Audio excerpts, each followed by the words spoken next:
Shoftim, ¿sí? Que significa jueces. Es un plural.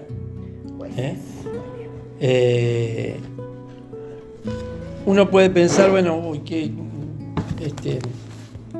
es un poco complicado cuando se habla de jueces, de cuestiones legislativas, pero sin embargo tiene mucha enseñanza para nosotros. El versículo 18 del capítulo 16, y aquí, bueno, lo primero que uno ve que se choca con la traducción. Porque dice nuestra Reina Valera: jueces y oficiales pondrás en todas tus ciudades, que Jehová tu Dios te dará en tus tribus, los cuales juzgarán al pueblo con justo juicio. En el original dice: jueces y oficiales pondrás para ti. Ay, ¿qué número dijo? 18, versículo 18. Versículo. ¿Y capítulo? 16. La traducción más literal es: jueces y oficiales pondrás para ti. Sí. Lo cual, por supuesto, cuando uno dice, bueno, vas a poner jueces y oficiales para todo el pueblo, ¿no es cierto? Para toda para juzgar y poner orden a todo el pueblo. Obviamente, después de haber dado todas las instrucciones, las regulaciones, las misbot, los mandamientos, había que poner jueces para que juzgaran que estaba bien y que estaba mal. Muy bien. Lo interesante es que cuando dice para ti, en el hebreo es como que tuviese de más esa frase. Por eso es que la mayor de las traducciones omiten eso y ponen jueces y oficiales pondrás. Claro. Pero sabemos que la Torá no solamente es una interpretación lineal, literal. No solamente Dios está hablando de poner jueces para el pueblo, para la gente. También dice para ti. O sea, levantarás jueces y oficiales para ti. Para adentro. Es decir, es algo personal. Yo tengo que... ¿quiénes serán mis jueces y mis oficiales en mi interior para saber si estoy haciendo mal o estoy haciendo bien? ¿Qué es lo que me dice que por este camino sí, por este camino no? Obviamente tenemos la palabra, pero hay veces, hay situaciones en que no vamos a encontrar un versículo que diga eso no. Entonces, una de esas cosas es el Espíritu, que nos habla, nos juzga, nos advierte. Así es. Y que habla nuestra propia conciencia. Obviamente nuestra conciencia por sí sola no basta, Sí. porque está el Yetzer Hará, la inclinación al mal de por medio, ¿no es cierto? Pero para eso está el Espíritu, para guiarnos, dice, a toda verdad. Y justicia. Eso dijo el Señor Jesús: cuando venga el Espíritu, Él los guiará a toda verdad. Por eso es que no solamente lo interpretamos desde el punto de vista literal, lineal, así para decir, bueno, había que obviamente poner jueces que juzgaran, pero también el tema de poder juzgarse a sí mismo, el poder permitir que Dios nos advierta, nos juzgue, nos exhorte cuando por ahí hicimos algo que no estaba de acuerdo a la voluntad de Dios. No sé si es la palabra correcta, pero es como una capacidad que permitimos nosotros ser Exactamente. juzgados. Porque a veces es más fácil al otro. Sí, siempre es más fácil juzgar al error otro. del otro. Yo soy muy dura. Pero Jesús mismo dijo: ¿por qué te fijas en la paja del ojo ajeno? Sacá la viga que está en tu ojo. ¿Y cuál es la viga? La viga que tenemos es el querer juzgar a otro, justamente esa es la viga. Cuando empecemos a juzgar con gesed, con bondad, con gracia, con la misma gesed que Dios tuvo para nosotros, entonces ahí es donde estamos sacando esa viga, ¿no es cierto? Santo y poderoso. Es un poco para de la introducción, ¿no es cierto? Otro versículo que llama la atención es el versículo 20, donde dice: la justicia seguirás. Hay una repetición ahí, eso sí está en la traducción. Para que vivas. Justicia perseguirás. ¿Por qué repite el tema de la justicia? Porque una justicia que no se logra con medios justos no es justicia. Es decir, justicia por medios justos. La justicia por mano propia no es justicia. Claro. La justicia que se vale de engaño o de soborno o de cualquier otra cosa no es justicia. Por eso la palabra está advirtiendo que la justicia tiene que ser por medios justos. La justicia de hombre es como trapo de inmundicia. Exacto. Pero bueno, sin embargo, Dios pone seres humanos para que impartan justicia. Aleluya. Gloria a Dios. Obviamente que si el que es puesto en ese cargo se corrompe, entonces todos sufrimos y todo se destruye, ¿no? El versículo 19 dice: no tuerzas el derecho, no hagas acepción de personas, ni tomes soborno, porque el soborno ciega los ojos de los sabios y pervierte la palabra de los justos.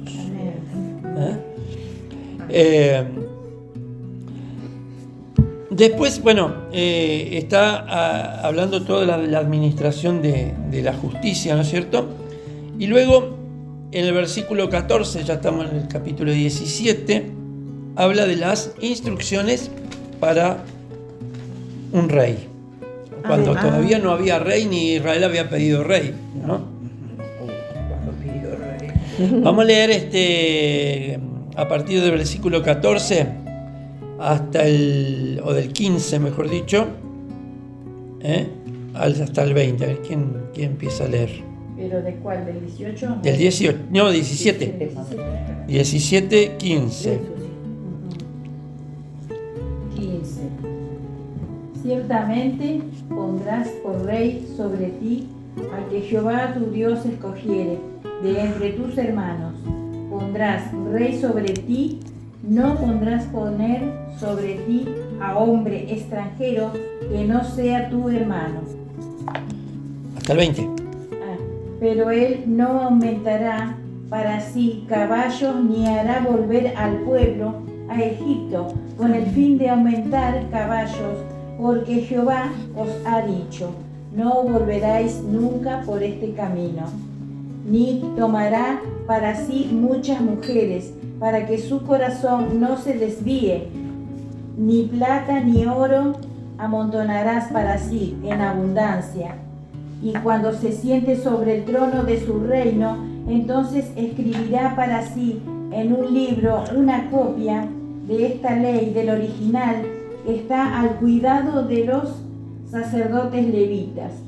Y no tendrás consigo y leerá en él todos los días de su vida para que aprenda a temer a Jehová su Dios, para guardar todas las palabras de esta ley y estos estatutos para ponerlos por obra, para que no se eleve su corazón sobre sus hermanos, ni se aparte el mandamiento a diestra ni a siniestra, a fin de que prolongue sus días en su reino, él y sus hijos en medio de Israel.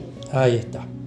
De acuerdo a la Torá, el rey no era un gobernante absoluto como en otros reinados, ¿no es cierto? Donde el rey era Dios. Claro. Digamos, era la autoridad suprema, claro. Y lo que el rey decía era ley. Sí. En el caso del rey de Israel no iba a ser así. El rey estaba sujeto a la autoridad de Dios y a la autoridad de la Torá. Por eso Amén. Dice que tenía que tener él mismo, copiar y leer todos los días en esa Torá que él se le mandaba a escribir. Iban con la Torá para todos lados, la que les tenían que ir para todos lados, ¿no? Y tenía que someterse a la obediencia a la Torá, y no, es como leía por ahí en algún lugar,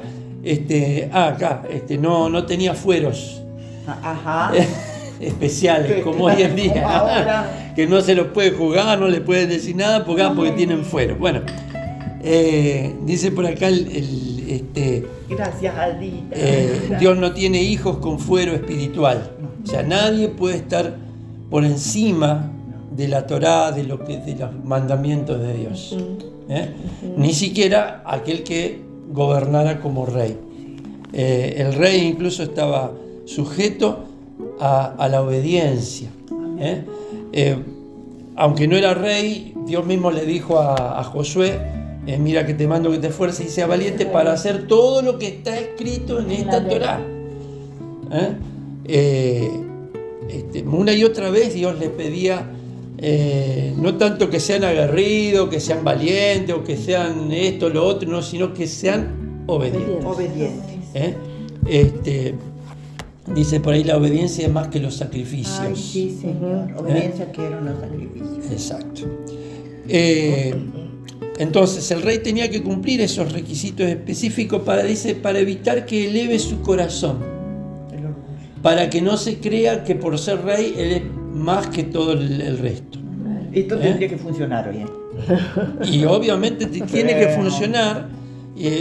Por eso, o sea, si Dios lo pone para el rey, de ahí para abajo Todos igual. tiene que funcionar. O sea, no hay en el reino de Dios quien se pueda elevar por encima de otro.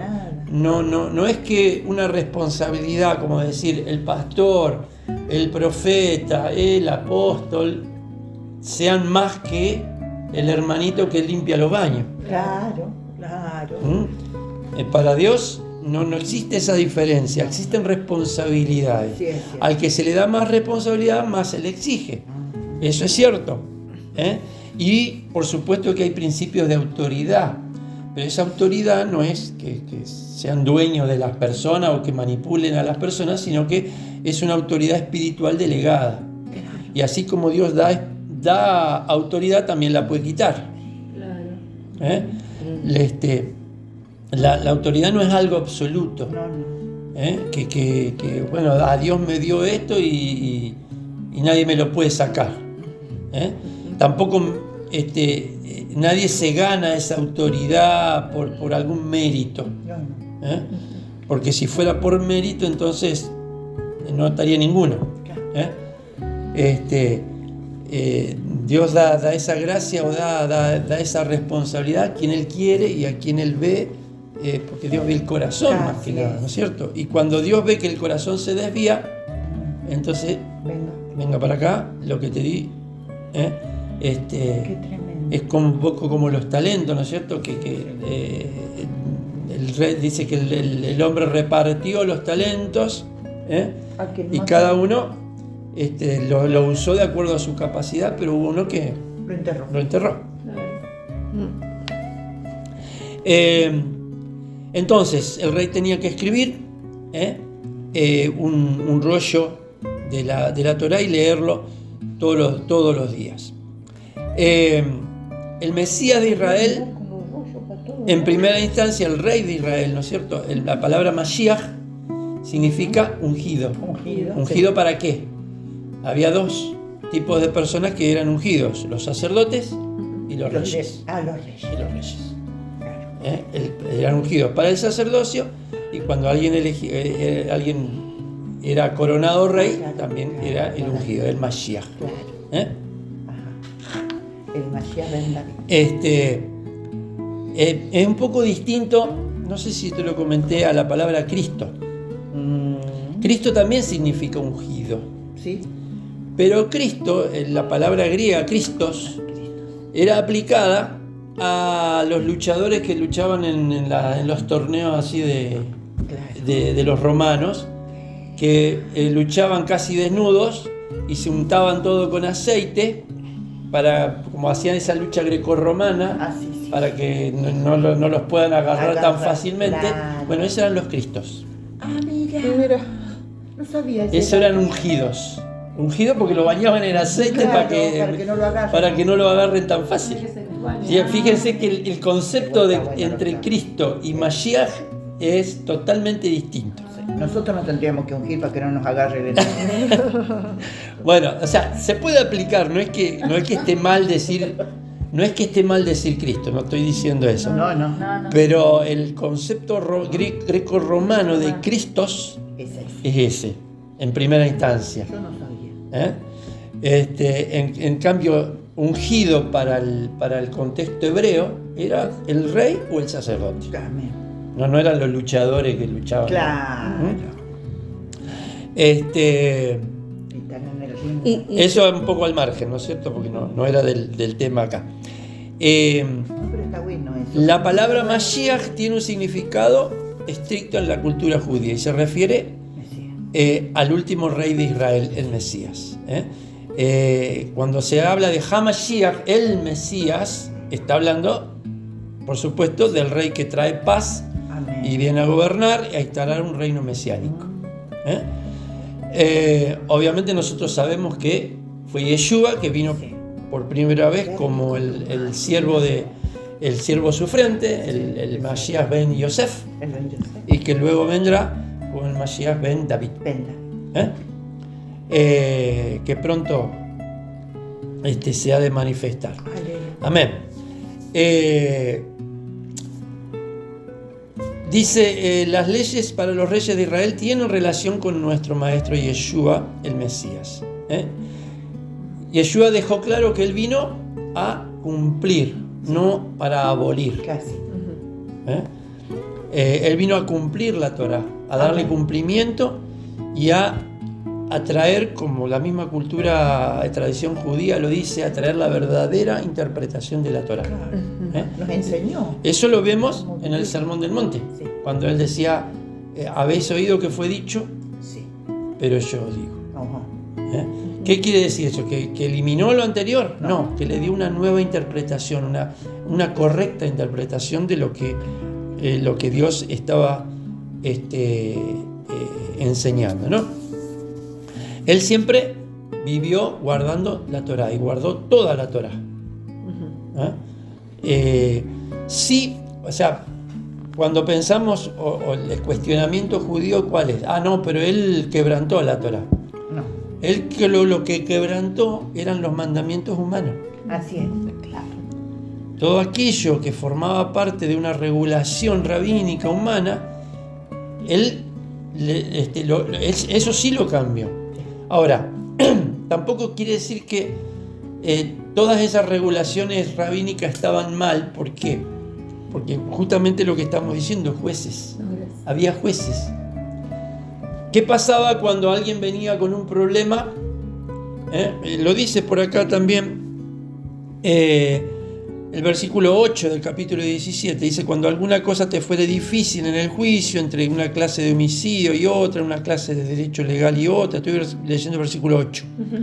Entre una clase de herida y otra, un negocio de litigio en tus ciudades, entonces te levantarás y recurrirás al lugar que Jehová tu Dios escogiere, vendrás a los sacerdotes levitas y al juez que hubiera en aquellos días, preguntarás y ellos te enseñarán la sentencia del juicio. Ellos eran los encargados, versículo 8 y 9, del 17. Del 17. Entonces, ¿qué pasaba cuando alguien venía con un problema que no estaba tan específico en la Torá? Entonces, los levitas o los jueces tenían que interpretar. Y lo que ellos interpretaban era lo que la persona tenía que hacer. De ahí surge la tradición oral. Claro. Porque muchas veces un dictamen de un juez sienta un precedente. Claro. Aunque no esté escrito específicamente en la ley. Eso se hace hoy en día. Sí. Eso se llama bueno, no tengo a Marcelo acá para que me diga. Sí. No me acuerdo bien la palabra, pero cuando hay una sentencia que sienta un precedente, entonces eso sirve para próximos juicios. Claro. En el caso de la Torá había cosas que no estaban tan específicas en la Torá y tenían que ser interpretadas por los levitas, que quizá en primera instancia estaban bien, pero eso después se convirtió en tradición. Claro. Ahí está.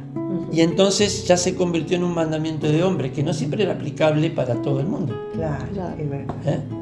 Entonces, en primera, quizás toda esa traducción surge de una sabiduría, pero con el tiempo se convierte en una tradición que no tiene sentido. Claro. Y a eso es lo que a Jesús se oponía. Mateo 5:17. Dice Jesús: no penséis que he venido a abrogar la Torá o los profetas. No he venido para abrogar, sino para cumplir, porque de cierto os digo que hasta que pasen el cielo y la tierra, ni una jota ni una tilde pasará de la Torá hasta que todo se haya cumplido. De manera que cualquiera que quebrante uno de estos mandamientos muy pequeños, y así enseñe a los hombres, muy pequeño será llamado en el reino de los cielos. Fíjense que no dice que se vaya al infierno. ¿No? Porque la salvación no es por cumplir la ley. Así es. Mas cualquiera que los haga y los enseñe, este será llamado grande en el reino de los cielos. Que los haga Y los haga y los enseñe. Jesús dice, probablemente vio, porque era profeta, que en el futuro mucha confusión se daría en relación a la Torá. Hoy en día muchos cristianos piensan que la Torá ya no está vigente. Es cierto. Y mucho del judaísmo considera que Jesús quebrantó la Torá. Sí. Sí. Obviamente que Jesús mismo consideraba que la Torá era absolutamente vigente y lo dejó bien explícito, bien claro. Ahí no hay lugar a interpretaciones raras. Sí, él es la dama. Dice ni una jota ni una tilde, y esto ténganlo porque hay una cosa interesante con esa frase, pasará hasta que todo se haya cumplido. Amén. Nada se le va a pasar al Señor. Que nada se le pasa. No. ¿Qué quiere decir? Bueno, en castellano tenemos ni una jota, Sí. ¿cierto? La jota hace referencia a la yud, A la yud. que es la letra más pequeñita. Ah. La yud es apenas como si fuera una coma, un diéresis arriba. Qué cosa. Eso es la yud. La letra más pequeña del alfabeto griego es la iota. Ah, mi amor. La letra iota en griego, que mucho después va a derivar en la jota. No existía la jota hasta el siglo XVI. Pierre de la Ramée la descubre. ¿Quién? Pierre. Sí, es como que va Es un evolucionando un francés la descubre. el idioma. Si uno se fija las traducciones originales de la Reina Valera, la Veloso, no tiene jotas. No tiene J. No tiene jota. Pero lo que Jesús está diciendo es que ni el más pequeño mandamiento pasará mientras existan los cielos y la tierra. Por eso habla de el tiempo de las pequeñeces también. Puede ser.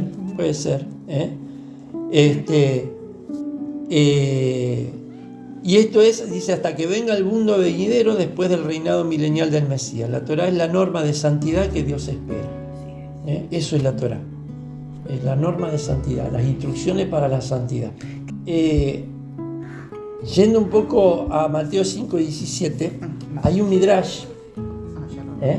Hay un midrash que un poco tiene relación con Mateo 5:17. Dice, los rabinos se preguntaban, leímos recién todas las instrucciones para el rey, que no acumulará tesoro, no tendrá muchas mujeres, no irá a Egipto a buscar caballos, todo eso. Ahora, ¿quién fue el que hizo todo al revés?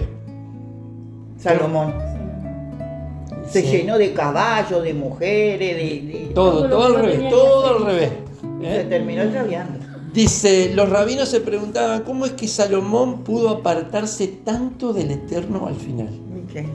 ¿Cómo es que se pudo apartar? O sea, no era tan sabio, tan inteligente. ¿Cómo es que no cumplió lo que él mismo tuvo que escribir? ¿Cómo es que logró ignorar los preceptos de no multiplicar mujeres, de no multiplicar la riqueza, los caballos, ir a Egipto? Hay un midrash, y lo vamos a leer, que está realmente... Saben que un midrash no es un relato literal, o es un relato ficticio en realidad. Un poco como las parábolas de Jesús. Claro. Las parábolas de Jesús por ahí no eran literales, o no eran que habían sucedido realmente, Claro. No quita de que de pronto Jesús puede haberse basado en historias reales, Claro. pero en principio son historias ficticias. El hijo pródigo, son historias bastante verosímiles, Claro. pero no quiere decir que eran historias reales tomadas de la experiencia personal. Cuánta enseñanza nos deja. Y Pero sería- eran historias. Bueno, los midrash son eso. Sería como un ejemplo. Son ejemplos, digamos, que toman el forma de un relato. ¿Eh? Claro. Dice el midrash, vamos a leer lo que dice el midrash, A ver. que está muy interesante. A ver. Cuando Elohim dio Torah a Israel, él dio mandamientos positivos y negativos, y dio algunos mandamientos para un rey. Como dice, ni hará volver al pueblo a Egipto para multiplicar caballos, eso lo dice la Torah, para sí mismo, porque el Eterno ha dicho, no volváis más por ese camino. Madre. Ni tomará para sí muchas mujeres para que su corazón no se desvíe. Pero Salomón se levantó y estudió la razón por la que Dios dio este mandamiento. ¿Por qué Elohim manda no multiplicará mujeres para sí mismo? ¿No era para guardar su corazón de desviarse? Eso decía Salomón. Claro. Bueno, yo multiplicaré esposas y mi corazón no se desviará. Porque ¿cuál era el razonamiento? Dios mandó esto para no desviarse. Bueno, pero yo no me voy a desviar. No. Como que lo estaba desafiando el Señor. No, es como que se confiaba en su propia sabiduría, Claro. en su propia grandeza, y para decir yo no me voy a desviar. Esa fue la lógica de Salomón. Dios solamente prohibió multiplicar mujeres para evitar que el corazón se desvíe. Claro. Si mi corazón no se desvía, puedo tener las mujeres que yo quiera. La flauta. Para él, saber la razón detrás del mandamiento lo capacitaba para no tener que cumplirlo. Al llegar a esta lógica, el Midrash continúa relatando cómo Salomón empezó su extravío del Eterno de manera sutil y lenta. Al analizar la Torá, mientras hacía una copia de la misma por mandato bíblico, Salomón cambió intencionalmente una letra de la Torá para hacerla calzar con su nueva teología. Salomón cambió la yud de la palabra Yarvé, multiplicará, por una letra Aleph, haciendo que el texto de Deuteronomio 17 se leyera: yo multiplicaré para sí mismo esposas y su corazón no se desviará. Una letra. Una letra. Una letra. Pero la palabra dice que no le agregué. Ahí está. Nada. Ni disminución. Al hacer que esta pequeña letra de la Torá fuera cambiada, Salomón estaba abrogando un mandamiento, torciéndolo y haciéndolo inaplicable. Un pequeño cambio. El Midrash continúa relatando lo siguiente. En ese momento, la yud de la palabra Yarvé subió a lo alto y se postró delante del santo bendito sea. Ay, Se le da personalidad muchas veces a la claro. letra hebrea, ¿no? Sí, se las anima. Y dijo: amo del universo, ¿acaso no dijiste que jamás ninguna letra sería abolida de la Torá? Mira, Salomón se ha levantado y ha abolido una. ¿Quién sabe? Hoy él ha abolido una letra, mañana él abolirá otra, hasta que toda la Torá sea nulificada. El santo bendito sea respondió: Salomón y 1000 como él pasarán, pero la más pequeña tilde no será borrada de ti. ¿Le suena lo que Jesús dijo? Sí. ¿Está? Obviamente, como dije, no es un midrash, es una enseñanza. La desviación de los mandamientos del Eterno generalmente no ocurre abruptamente, sino sutilmente. Sí. No es que hoy me levanté y me fui a adorar al Gauchito Gil. No pasa así. No. Salomón no dijo: ayer estaba todo bien y hoy voy a ir a ofrecerle incienso a Astoret. Ay, sí. No pasó así. Pero dice: lo que es cierto para Salomón es cierto para nosotros. Debemos cuidarnos de desviar nuestro corazón, incluso mínimamente, ya que no sabemos a qué nos arrastrará al final. Ese pequeño paso al mal camino. El Midrash es curiosamente observado en la realidad teológica de nuestro tiempo. O sea, mucho del cristianismo cree que como ahora entendemos las razones, Claro. no necesitamos guardar el mandamiento. Más Como, demandas, por ejemplo, hay un ejemplo acá que está muy bueno, es con el tema de, la circuncisión. Ahí está. Que es para el judío, obviamente, no es para el gentil. No. Pero dice, ¿acaso no el pueblo judío no sabe que la verdadera circuncisión es la del corazón? Pero sí, es la del corazón, pero eso anula la circuncisión física. No. El mandamiento hay que cumplirlo igual. Claro, Claro. ellos lo tienen que cumplir. Ahora, también podemos decir, el bautismo Ajá. es una señal de algo que ya ocurrió. Claro. Entonces no hay que bautizarse. Y si Jesús se bautizó, sí. Por eso, digamos, el que yo sepa cuál es el significado no quiere decir que no lo tenga que cumplir. Claro.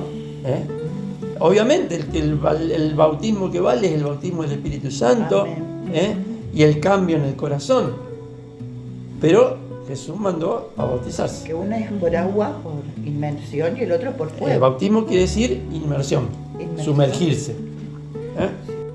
El judío sabe que la circuncisión en la carne ordenada por Dios a todo descendiente de Abraham alude a una mayor circuncisión. Ese tema se conoce desde Moisés, porque Moisés mismo dijo: circunciden su corazón. Sí. El entendimiento de un mandamiento no justifica la anulación del mandamiento. Porque entonces, como digo, podría decirme lo mismo del bautismo o de un montón de otras cosas. Pero como yo ya estoy cumpliendo eso, no necesito cumplir lo otro. ¿Deberíamos de dejar de practicar el rito cuando ya entendemos su significado? No. Lo guardaremos mejor por estar plenamente conscientes de cuál debe ser nuestra motivación y el significado del mismo. La lógica de la letra Yud en el Midrash ha sido verificado, dice, en círculos liberales, tanto como judíos como cristianos. En el Midrash, la letra Yud dice que si Salomón ha empezado borrando una letra, seguirá hasta anular toda la Torá. Cuando consideramos lo que muchas iglesias están haciendo hoy en día, casamientos entre personas del mismo sexo, tolerancia, sí, estoy hablando de evangélico, la tolerancia a muchos pecados, la tolerancia a que se cometa adulterio, porque muchos pastores que se divorcian, se casan, se divorcian de nuevo, se vuelven a casar y todo se justifica. ¿Cómo pasó eso? ¿De la noche a la mañana? No. No. Así sutilmente. Sutilmente. Una pequeña ayuda. Una pequeña ayuda. En el Midrash, la letra Yud dice que si Salomón ha empezado borrando una letra, seguirá hasta anular toda la Torá. Todo verdadero creyente debe guardarse de comenzar a desviarse en un aspecto opuesto que no sabemos a qué nos llevará después. Y dice, el Midrash nos provee una extraña fuente de contexto sobre el dicho de Yeshua. Dice, es probable que este Midrash, esta historia ya fuera conocida en los tiempos de Yeshua. Porque los Midrash son recopilaciones de historias antiguas. De pronto se recopilaron en el Talmud.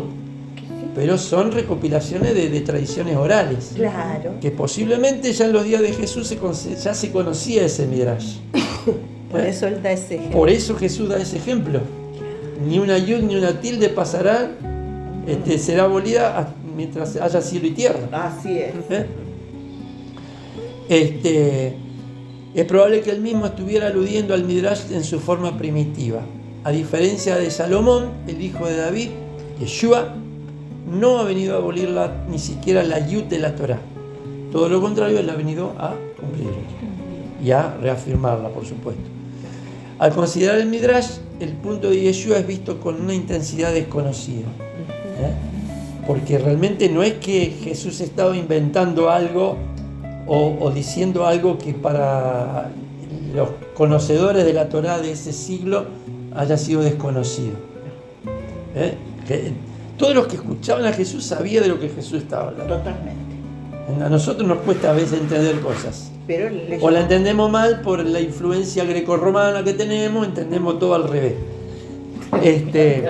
Pero el contemporáneo de Yeshua entendía perfectamente la enseñanza de Pero Jesús. no entendía de dónde había tanta autoridad. ¿De dónde? Claro, bueno, los rabinos, obviamente que Nunca nadie nos se habló. asombraban de la autoridad. Algunos creían, porque muchos creyeron, Sí, muchos sí. sacerdotes creyeron. Sí, sí. ¿Eh? ¿Por qué creyeron? Por los milagros y por la autoridad. Sí. ¿Eh? Es que había resurrección de muertos. Exacto. Un poco más adelante, en la para allá, dice: profeta de en medio de tus hermanos yo levantaré. Dice, como dice: profeta de en medio de ti, de tus hermanos, como yo te levantará Jehová tu Dios, a él oiréis. Eso dijo Moisés. Y un poquito más adelante, profeta, les levantaré de en medio de tus hermanos como tú, y pondré mis palabras en su boca, y él hablará todo lo que yo lo mandare. Jesús mismo dijo: mis palabras no son mías. Todo lo que yo escuché decir al Padre es lo que yo enseño.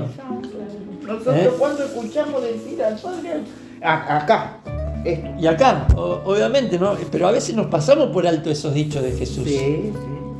Como que Jesús era la autoridad y él, todo lo que él enseñaba era de él. No, Él no enseñaba nada que sea de él. no. Enseñaba lo que había oído del Padre. Porque él se sujetó voluntariamente a la voluntad de su Padre. Ay, qué hermoso. Nuestro maestro dejó claro que los mandamientos de la Torá seguían siendo obligantes.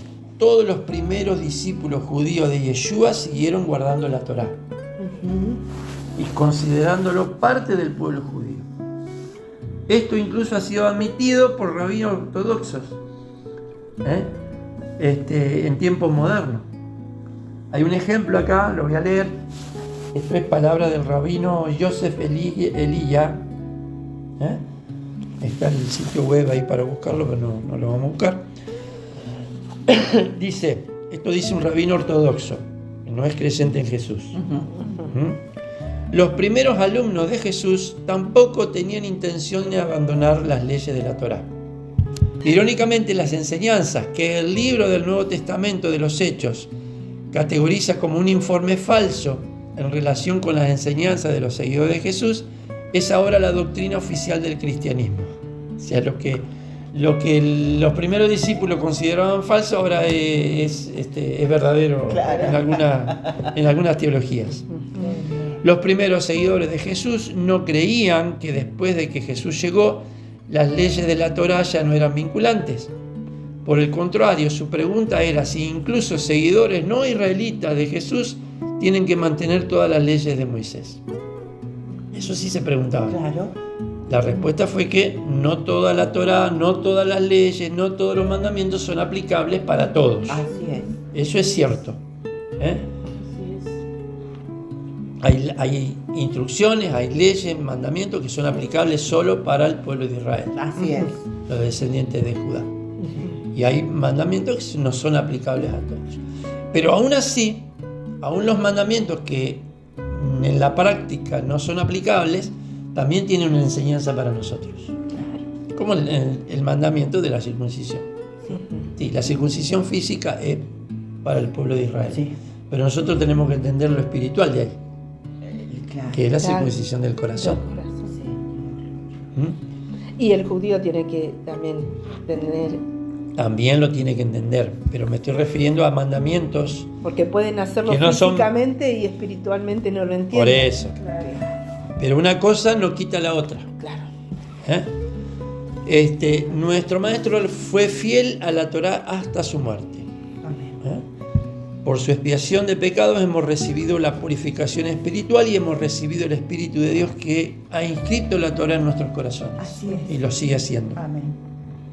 Yo por ahí pienso que que Dios escriba la Torá en nuestro corazón no es cuestión de una experiencia espiritual de un día. No. A Dios le lleva tiempo, no por Él, sino por nosotros. Sí. Somos duros muchas veces. Pero dice, somos un rollo de Torá escrito por el Mesías. Mira, Qué frase, ¿no? Si debemos andar como corresponde a nuestro llamado. Amén. Amén. Amén. Es muy fuerte pensar que, ¿no es cierto?, las instrucciones para un rey tengan tanta relevancia para nosotros. Ahí sí.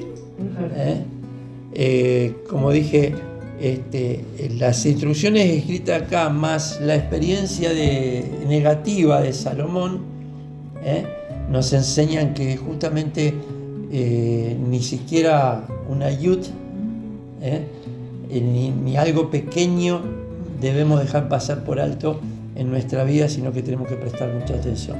Proverbios, Cantares dice: cazando las zorras pequeñas que arruinan los viñedos. ¿Por qué eran las zorras pequeñas? Porque a los viñedos, a los cultivos se le hacían vallados con ramas, que muchas de esas ramas tenían espinas, y entonces el animal grande no podía pasar, pero las pequeñas sí. A veces está bien, no vamos a cometer un pecado garrafal, o sea, no vamos a caer al precipicio de golpe, pero cuando dejamos pasar cosas pequeñas, ahí es donde donde corremos peligro de justamente empezar a desviarnos. Y una pequeña yud nos lleva a, como dice el Midrash, a cambiar toda la Torah y toda la instrucción. Es increíble lo que una letra, en el hebreo, una letra te cambia todo el sentido de una frase. Te cambia todo el sentido. Como para ir cerrando, nos queda un poco todavía, pero el versículo 15 del capítulo 18, ya lo leímos, pero lo vamos a leer de nuevo. 18:15 dice, bueno, alguien que lo lea, hasta el... Profeta de en medio de ti, de tus hermanos como yo, te levantará Jehová tu Dios, a él oiréis, conforme a todo lo que pediste a Jehová tu Dios en Horeb el día de la asamblea, diciendo: no vuelva yo a oír la voz de Jehová mi Dios, ni vea yo más este gran fuego, para que no muera. Y Jehová me dijo: han hablado bien en lo que han dicho. Profeta les levantaré de en medio de sus hermanos como tú, y pondré mis palabras en su boca, y él les hablará todo lo que yo mandare. Hasta ahí nomás. Esta palabra, obviamente el Dios después levantó muchos profetas, Sí. Y profetas grandes como Isaías, Elías, Eliseo, y siempre hubo profetas en Israel. Aun cuando en ese periodo de 400 años que para ahí no hay ningún escrito, aún ahí había profetas. Sí, claro. Y todos trajeron palabra de Dios, trajeron mensajes de parte del Eterno, algunos que eran puntuales para un tiempo, otros que todavía siguen repercutiendo y todavía están por cumplirse, pero ninguno de esos profetas cumplió completamente la profecía o la palabra que Dios le estaba diciendo a Moisés: profeta como tú. El único, por supuesto, que se asemeja y es como Moisés, incluso superior a Moisés, es Yeshua. ¿Cómo sabemos esto? El profeta por excelencia que se asemeja, el profeta como Moisés, porque hay mucha similitud entre Yeshua y Moisés, desde su nacimiento hasta su muerte. Vamos a ver algunas de esas similitudes, porque la vida de Moisés constituye, es una sombra profética de Yeshua, Claro. en muchos aspectos. Primero, Moisés, nace en Egipto, y al principio, ¿qué pasa con Moisés cuando quiere defender a su pueblo? Lo rechazan, tiene que huir. Yeshua muere por su pueblo, pero es rechazado. Sí, por supuesto. O sea, se levanta como el Salvador de Israel, pero Israel lo rechaza. Que es lo que pasó con Moisés. No hay profeta en su tierra. Moisés fue rechazado cuando vino la primera vez. Eso está en Éxodo capítulo 2. Cuando su propio pueblo le dice: ¿quién te ha puesto por gobernante y juez sobre nosotros? Le dijeron a Moisés. Dios. Y ahí tiene que huir. Esa fue la primera vez que Moisés intentó llegar al corazón de sus hermanos, pero no les reconocieron. Jesús dice: encontramos un evento profético que habla de lo que iba a pasar con Yeshua en su primera venida a su pueblo. Juan 1:11. Alguien que lea Juan 1:11. A lo suyo vino, pero los suyos no lo recibieron. Ahí está. Estamos hablando de todo el pueblo de Israel, porque obviamente muchos lo recibieron. Sí. Muchos lo recibieron. Todos los primeros discípulos, los primeros creyentes eran judíos. Pero Israel como nación no lo recibió. En segundo lugar, Moisés volvió a Israel después de mucho tiempo. Éxodo 2:23 dice: aconteció que pasado mucho tiempo, cuando Moisés recibe el llamado, y entonces vuelve. Y aunque estuvo lejos de su pueblo durante mucho tiempo, su corazón estaba con ellos. Después de 40 años que pasó cuidando ovejas, ¿Qué pasó? 40 años. vuelve a Egipto para enfrentar a Faraón y a sacar a los hijos de Israel de su poder. Y Yeshua va a volver. Amén. Después de mucho tiempo va a volver. Amén. Y va a volver a Israel. Porque Así Dios es. sigue amando a Israel. Amén. Sigue siendo su pueblo escogido. No hay eso. Lamentablemente muchas veces lo escuchamos, ¿no es cierto? No, Israel ya fue desechado. Nuestra hermana tuerta. Ahora el verdadero Israel es la iglesia. No. No. Están totalmente errados. Los creyentes de gentiles hemos sido incorporados al Israel espiritual. No estamos hablando acá del Estado de Israel, de la política. Ajá, eso te iba a preguntar. Eso hay que hacer diferencia. Eso sí hay que hacer diferencia. Una cosa es el Israel de Dios Amén. y otra cosa es el Estado de Israel. Claro. Son el Estado físico, sí. Son cosas distintas. Si bien están relacionadas, pero son cosas distintas. Sí, así es. Dice: de la misma manera Yeshua va a volver después de mucho tiempo a Israel con la autoridad de Dios para liberar definitivamente a los hijos de Israel de la opresión del nuevo orden mundial. ¿Se puede definir el Israel físico o el Israel espiritual? ¿Cómo sería? Sí, es el Israel de Dios. Es el Israel que Dios quería, que incluso están los que hoy llamamos judíos, descendientes de Judá, y los expatriados, los esparcidos. Y eso también muchos dicen: no, eso ya se perdieron. Incluso muchos judíos dicen eso.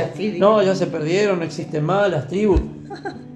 Al ojo humano se perdieron. El Señor los llama de donde quiere. Pero el Señor dice: los traigo de los cuatro vientos. Sí, Tremenda. Y Dios sabe distinguir a su pueblo. Claro. Tenemos que entender que Yeshua se va a dar a conocer a su pueblo. Y muchos que no lo veían, porque como dice Pablo, tiene un velo, una venda en los ojos, el velo va a ser corrido. Claro. Lo hirió de ceguera. Sí, ceguera parcial. Parcial, sí. Porque esto, viendo con un solo ojo, ven más que nosotros. Moisés fue enviado para liberar al pueblo de la esclavitud bajo el faraón de Egipto. Sí. Jesús fue enviado para liberarnos de la esclavitud del pecado. Éxodo 3:10 dice: para que saques a mi pueblo, los hijos de Israel, de Egipto. Y por supuesto todo el simbolismo que hay detrás del faraón, de Egipto, de la esclavitud, de la limitación, de todo eso, Que todo eso es figura, símbolo de la esclavitud que cada uno padece estando fuera de Jesús. Egipto simboliza el mundo y la esclavitud de nuestros padres simboliza la esclavitud de los seres humanos bajo el poder del pecado que mora en ellos. Como Moisés fue enviado para liberar al pueblo de Israel del poder de Faraón, así Yeshua vino para liberarnos del poder del Satán. Como Moisés fue enviado para liberar al pueblo de Israel de la tierra de Egipto, así Yeshua vino para liberar a los hijos de Abraham del sistema de este mundo.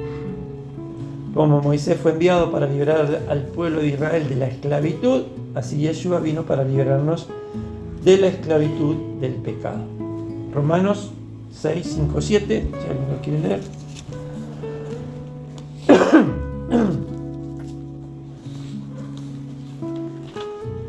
Romanos 6, 5 y 7. 6, 5, 7. Al 7. porque si fuimos plantados juntamente con Él en la semejanza de su muerte, así también lo seremos en la de su resurrección. Sabiendo esto, que nuestro viejo hombre fue crucificado juntamente con Él para que el cuerpo del pecado sea destruido, a fin de que no sirvamos más al pecado, porque el que ha muerto ha sido justificado del pecado. En esta otra versión dice, a fin de que ya no seamos esclavos del pecado, porque el que ha muerto ha sido libertado del pecado. Estamos hablando de esto en base a Deuteronomio 18:15, cuando Dios le promete, le dice a Moisés, profeta como tú, le levantaré. Y ese profeta como Moisés es Yeshua, Jesús. Moisés, en cuarto lugar, Moisés hizo milagros extraordinarios. Lo hemos estado estudiando, ¿no es cierto? Éxodo 4:5 dice, por esto creerán que se te ha aparecido Hashem, Dios. Es decir, Moisés se presenta delante del pueblo haciendo milagros, maravillas. Como señal de que Dios lo había enviado. Y esos son, dice, Moisés fue enviado, dice, no hemos visto ningún hombre a la tierra hasta venir Yeshua que haya podido hacer los milagros tan grandes como lo que hizo Moisés. Si bien vemos profetas, como dijimos hoy, que hubo profetas que incluso hicieron milagros, uno que hizo detener el sol, bueno, pero había milagros puntuales que eran la señal del Mesías. Uno de esos era dar vista a los ciegos, no ya a un ciego que se quedó ciego, sino a un ciego que era de nacimiento. Eso fue lo que más le asombró tanto a los sacerdotes y a los escribas, ¿no? Pero sobre todo a los sacerdotes, porque sabían que esa era una señal del Mesías. Alguien que nunca había visto en su vida, recibe la vista.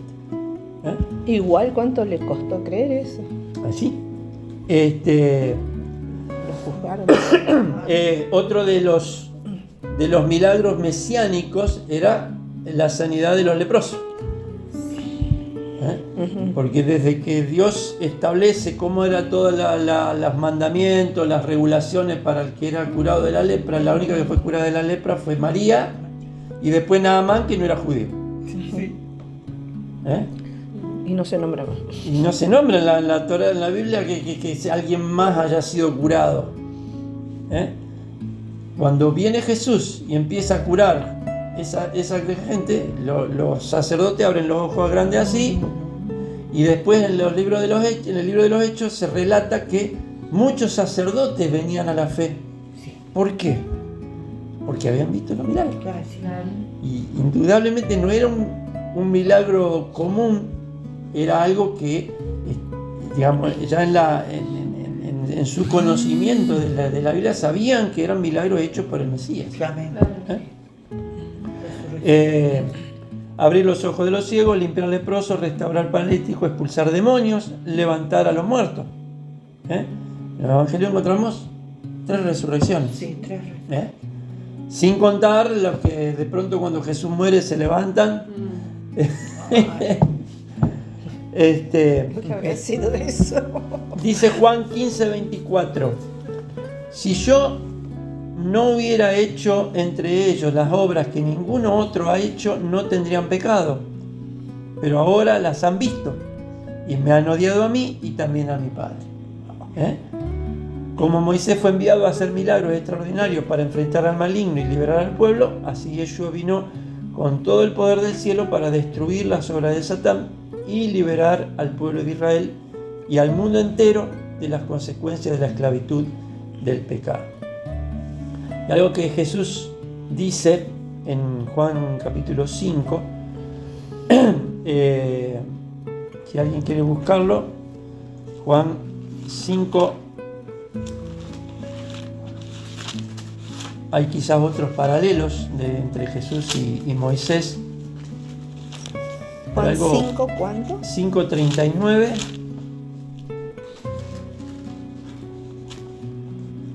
Escudriñad las Escrituras, porque a vosotros os parece que en ella tenéis la vida eterna. Y ellas son las que dan testimonio de mí. Ahí está. Jesús mismo dice, toda la Escritura, cuando Jesús habla de la Escritura, ¿de qué está hablando? No está hablando de las cartas de Pablo, está hablando de la Torá. Dice, porque la Escritura da testimonio de mí. O sea, cada vez que estudiamos Torá, cada vez que leemos el Antiguo Testamento, tenemos que pensar que eso da testimonio de Cristo. Y después el versículo 46, ¿qué dice? Porque si creyeseis a Moisés, me creeríais a mí, porque de mí escribió él. Ahí está. Para alguien que es criado por ahí en la cultura latina, grecorromana, es difícil entender este versículo, porque con esa mentalidad leemos el Antiguo Testamento y nos encontramos que Moisés haya escrito de Jesús. Sin embargo, lo estamos leyendo acá: profeta de en medio de ti levantaré como tú. Es que prácticamente el evangélico no ve a Jesús en la Torá. Claro. No lo ve a Jesús en la Torá. Claro. Y Jesús está desde el principio. Desde el principio. Los 5 primeros. Dice que Jesús dijo, porque si le creyeran a Moisés, me creerían a mí. Ojo, el pueblo judío de la época de Jesús tampoco lo vio, porque si no hubiesen creído. Y estamos hablando de Israel como nación. Decíamos recién, bueno, muchos discípulos, muchos judíos creyeron en él, mucho del pueblo de Israel creyó en Jesús. Y todos los primeros discípulos del primer siglo eran del pueblo de Israel. Después se fueron agregando el pueblo gentil. Pero cuando el velo, esa venda sea corrida, entonces todo Israel reconocerá al Mesías de Israel. Amén.